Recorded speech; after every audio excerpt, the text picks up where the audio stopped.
इस वीडियो में देखेंगे कि सेमेस्टर एग्जाम के अकॉर्डिंग मैथ्स में कौन कौन से टॉपिक ऐसे हैं जिसपे से क्वेश्चन बन सकता है। तो जैसे कि मैथ्स का पैटर्न है, मैथ्स का पैटर्न में क्या है, 25 एमसीक्यू होंगे और 5 क्वेश्चन होगा 10 मार्क। तो 5 क्वेश्चन ही होंगे तो हर यूनिट से, और ये भी है कि हर यूनिट से बस एक टॉपिक मतलब एक क्वेश्चन होगा जो हम लोगों का। तो अब एक क्वेश्चन में भी ये भी है कि ऑप्शन रहेगा, मतलब टोटल तुम्हें 2 क्वेश्चन होंगे, उसमें से कोई एक करना है हर हर एक में, हर क्वेश्चन में से। तो जैसे कि ये यूनिट 1 है, इसमें से कोई एक ऐसा क्वेश्चन है ना जो पूरा फिक्स्ड है कि वो क्वेश्चन तो एक आएगा ही। तो वो एक क्वेश्चन है वार्सल का, जो हम लोग यहाँ पे मैट्रिक्स वाले में जो पढ़े थे, वार्सल का हम लोग सॉल्व करने का। वो जो है ना, एक वार्सल का जो क्वेश्चन है वो एक ज्यादा चांस है कि वो अधिकतर टाइम जो है ना वो आता है। तो ये जो है वार्सल एल्गोरिथम पे जो क्वेश्चन होगा, ये जो है ना 10 मार्क का क्वेश्चन पे आता है। ये 10 मार्क में इसलिए आता है क्योंकि ये थोड़ा बड़ा सा है, मतलब इसको सॉल्व करने में थोड़ा टाइम लगता है, मतलब थोड़ा बड़ा सा है। तो ये जो है ना 10 मार्क्स के लिए सुटेबल है। एक ये क्वेश्चन हुआ 10 मार्क पे। बाकी जो है ना और जो आ सकता है, उसमें से जो ये प्रॉपर्टी जो है प्रूफ करने की जो प्रॉपर्टी, ये ना अगर वैसे इसका आने का चांस बहुत कम होता है कि ये प्रॉपर्टी प्रूफ करने को, क्योंकि प्रूफ के क्वेश्चन जल्दी सेमेस्टर एग्जाम में नहीं आते। लेकिन अगर आने को हुए ना तो ये प्रॉपर्टी के क्वेश्चन आ सकते हैं एक। बाकी अगर जो हम लोग जो है नॉर्मल, अगर जो है ना, अगर कभी अगर ऐसा फॉर्म आ जाए कि जो 10 मार्क का क्वेश्चन है, उस 10 मार्क का क्वेश्चन में ना 2 ऑप्शन करके दे दे, कि अगर ये बोल देना कि 5 नंबर का एक को सॉल्व करो, 5 नंबर का एक सॉल्व करो, तो उस केस में ना हम लोग के पास जो है ना ये पहला जो टॉपिक है सेट थ्योरी का, ये जो हम लोग प्रूफ प्रूफ जो करना था ना, ये प्रूफ करना था, जो ग्राफिकली और एनालिटिकली जो हम लोग प्रूफ कर रहे थे। इस पे बेसिस पे ना अगर 5 नंबर में अगर ब्रेक हुआ, अगर क्वेश्चन अगर ब्रेक हुआ, तो ये 5 नंबर में एक ये आ सकता है। और ये जो हम लोग जो इधर हैश डायग्राम जो बनाते थे, हाँ, ये हेज डायग्राम जो हम लोग बनाते थे वो रिलेशन में, वो हेज डायग्राम भी आ सकता है, जो डायग्राफ हम लोग बनाते थे। नीचे है वो, ये जो हम लोग जो यहाँ पे हेज डायग्राम जो बनाते थे ना, ये जो है ये 5 नंबर में आ सकता है। मतलब ये अगर 10 नंबर में आएगा ना, तो ये 10 नंबर में भी आ सकता है। तो ये थोड़ा अगर हार्ड अगर हुआ, हेज डायग्राम अगर हार्ड बनाने को हुआ, तो वो 10 नंबर में आ सकता है। 10 नंबर में अगर आएगा ना, तो तुम्हें ये प्रूफ भी करना होगा कि ये पार्शियल ऑर्डर है। ये तुम्हें प्रूफ भी करना होगा कि प्रूफ करो और तब जाके हेज डायग्राम बना। तो अगर उस केस में अगर ये प्रूफ कर तो आएगा, तभी वो 10 नंबर में आएगा। तो अगर प्रूफ करने को नहीं आया तो वो सिर्फ 5 नंबर में आएगा। तो यूनिट 1 में बस इतना सारा टॉपिक जो है ना, जो इम्पोर्टेंट इम्पोर्टेंट टॉपिक है, तो बस ये इतना ही टॉपिक है। अब जो यूनिट 1 पे जो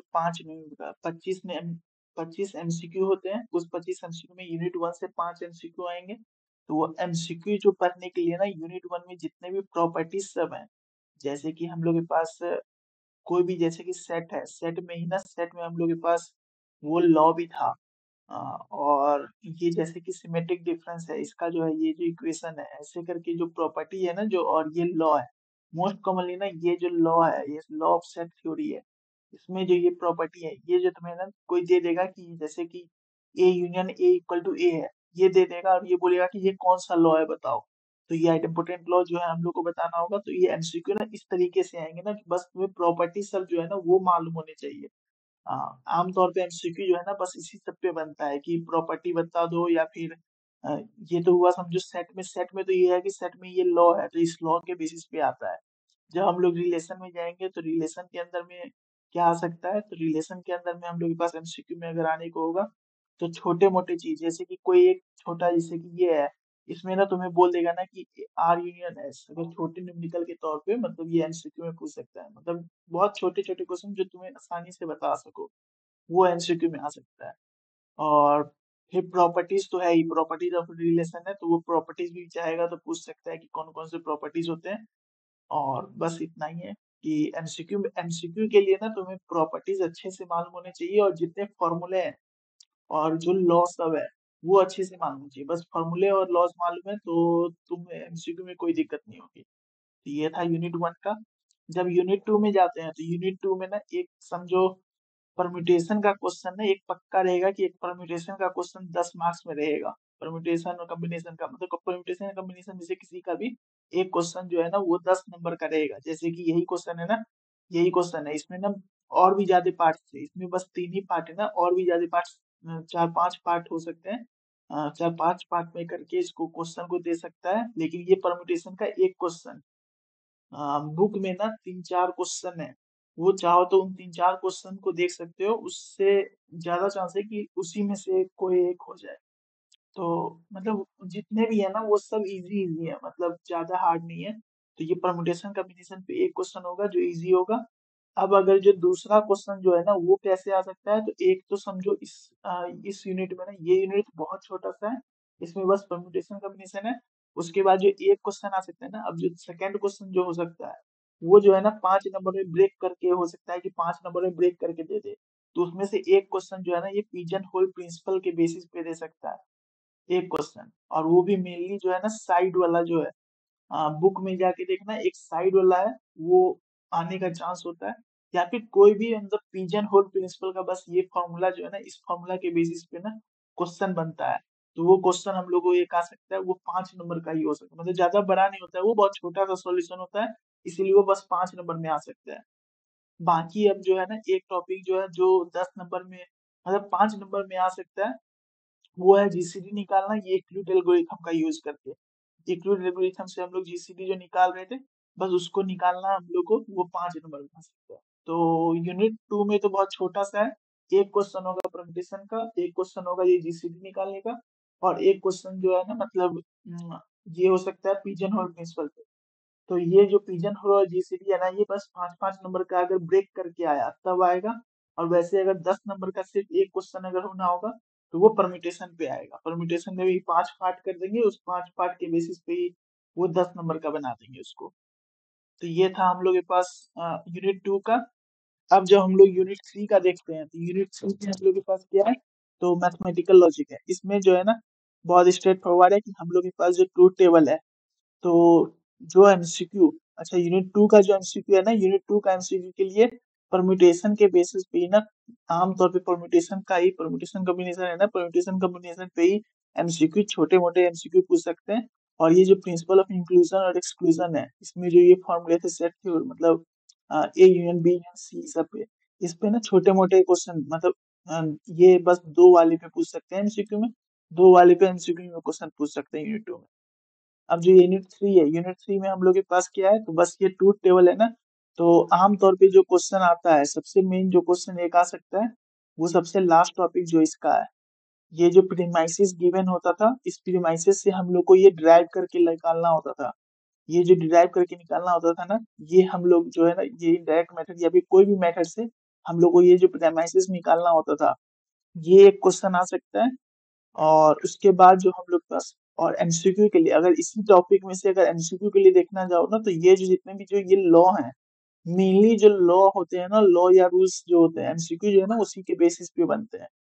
तो ये हो गया एक एक टॉपिक जो 10 नंबर में आ सकता है। और फिर बाकी जो है ना हम लोग के पास ये परमिट, ये मैथमेटिकल इंडक्शन पे ज्यादा चांस है कि इसमें से कुछ नहीं आएगा।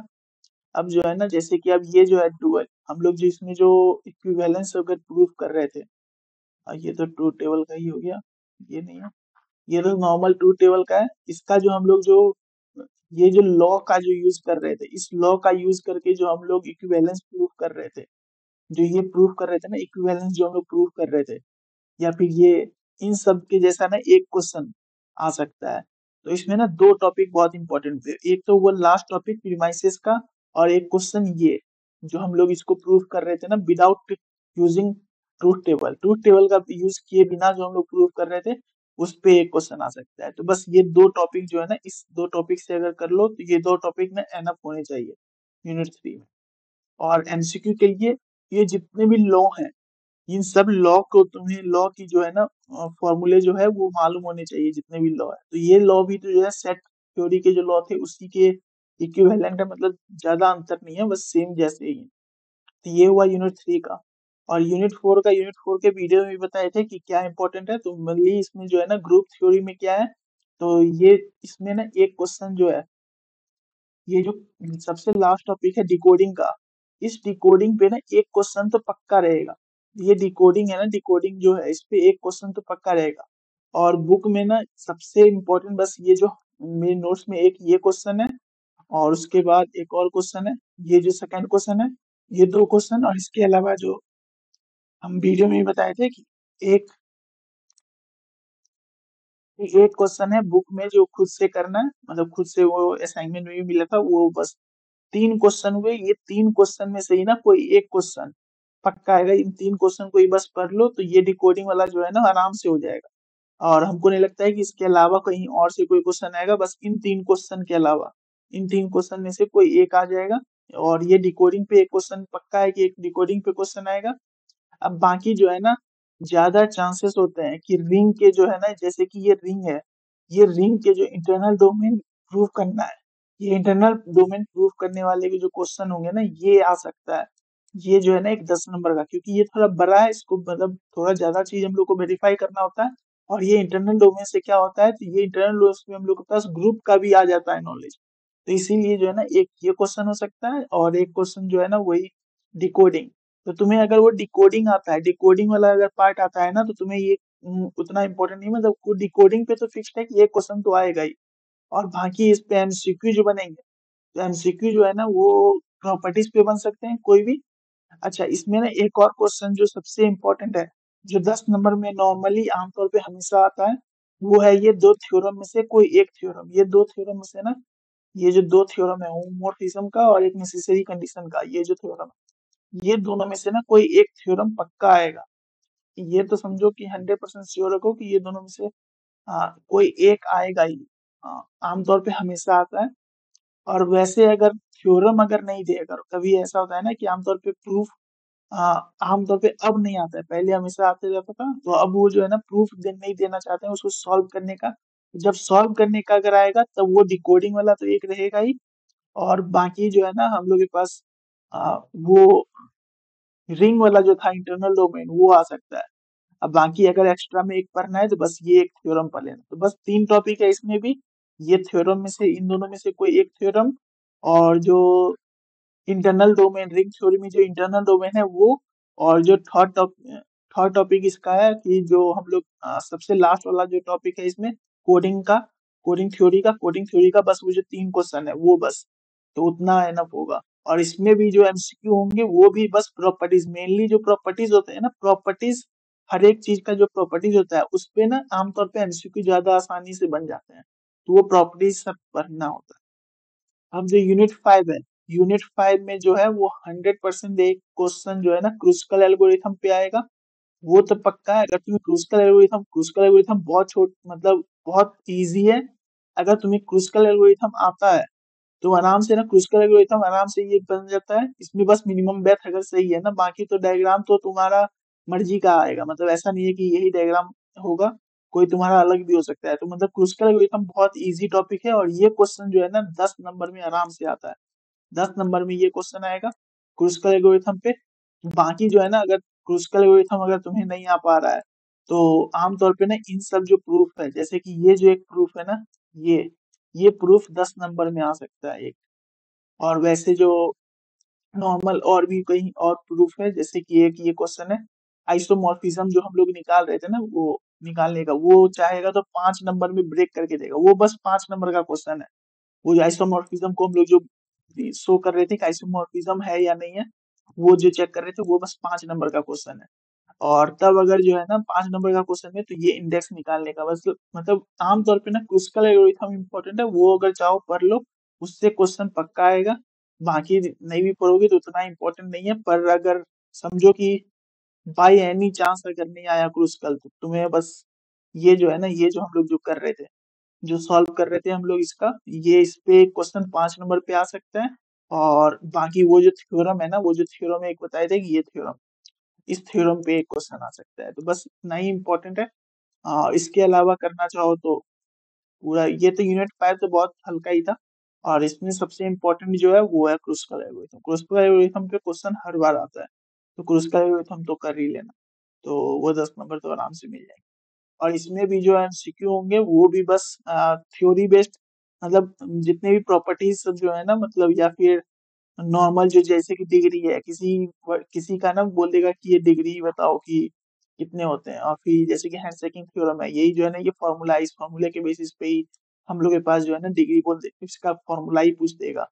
मतलब ऐसे जो है ना नॉर्मल जो हम लोग के पास जो थ्योरम होते हैं, थ्योरम का जो स्टेटमेंट होता है, वो उसी स्टेटमेंट पे ना तुम्हें एमसीक्यू में क्वेश्चन पूछ सकते हैं। तो बस इतना ही इम्पोर्टेंट होता है इसमें। तो मैथ्स के एग्जाम में ज्यादा ऐसा नहीं है कुछ, आराम से जो है ना यूनिट 1 में 2-3 टॉपिक ही हैं। हाँ, समझो 3 टॉपिक होंगे। यूनिट 1 में शायद बड़ा है क्योंकि यूनिट 1 जो है ना पूरा 48 पेज का था, मतलब थोड़ा बड़ा यूनिट था। इसीलिए इसमें टॉपिक जो है ना थोड़ा ज्यादा है। मतलब 3-4 टॉपिक पढ़ लो तो उतना एनफ है। और दो यूनिट 2 में तो समझो कि 2 टॉपिक, एक तो परम्यूटेशन का पक्का आएगा, बाकी जीसीडी पे आ सकता है। और हम लोग के पास वो इसका जो है ये पिजन होल जो प्रिंसिपल है उस पे हम लोग के पास आ सकता है।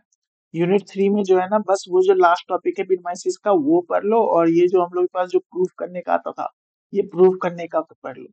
यूनिट 4 में हम लोग के पास वो कोडिंग का पढ़ लो, और बाकी ये जो थ्योरम है थ्योरम का एक पढ़ सकते हो, और बाकी एक रिंग थ्योरी का जो क्वेश्चन है वो कर लो, बस उतना एनफ है।